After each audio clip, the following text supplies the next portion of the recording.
Micro finance ಸುಗ್ರೀವಾಜ್ಞೆ ವಾಪಸ್, ಸ್ಪಷ್ಟನೆ ಕೇಳಿ ವಾಪಸ್ ಕಳುಹಿಸಿದ ಗವರ್ನರ್.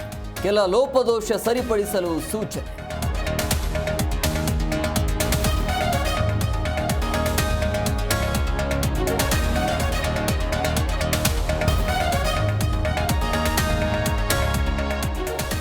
ರಾಜ್ಯ ಬಿಜೆಪಿಯಲ್ಲಿ ಬಡಬಡಿದಾಟ ವಿಚಾರ, ಪಕ್ಷದ ಆಂತರಿಕ ವಿಚಾರ ಹೊರಗಡೆ ಮಾತನಾಡಬಾರದು.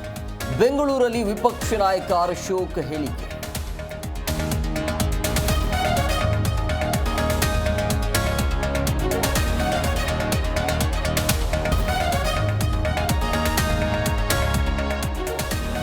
ಮೂಡಾ ಕೇಸಲ್ಲಿ ಸಿಎಂಗೆ ಬಿಗ್ ರಿಲೀಫ್ ವಿಚಾರ, ಸುಪ್ರೀಂ ಅಲ್ಲಿ ಹೋರಾಟ ಮುಂದುವರಿಸುತ್ತೇನೆ.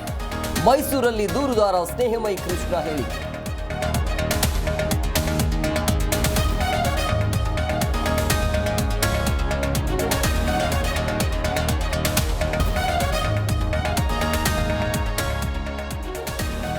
ಮಹಾರಾಷ್ಟ್ರ ಫಲಿತಾಂಶದ ಬಗ್ಗೆ ರಾಗ ಅನುಮಾನ, ದಲಿತ ಅಲ್ಪಸಂಖ್ಯಾತರ ಮತಗಳು ಡಿಲೀಟ್. ಚುನಾವಣಾ ಆಯೋಗದ ವಿರುದ್ಧ ರಾಹುಲ್ ಗಾಂಧಿ ಆರೋಪ.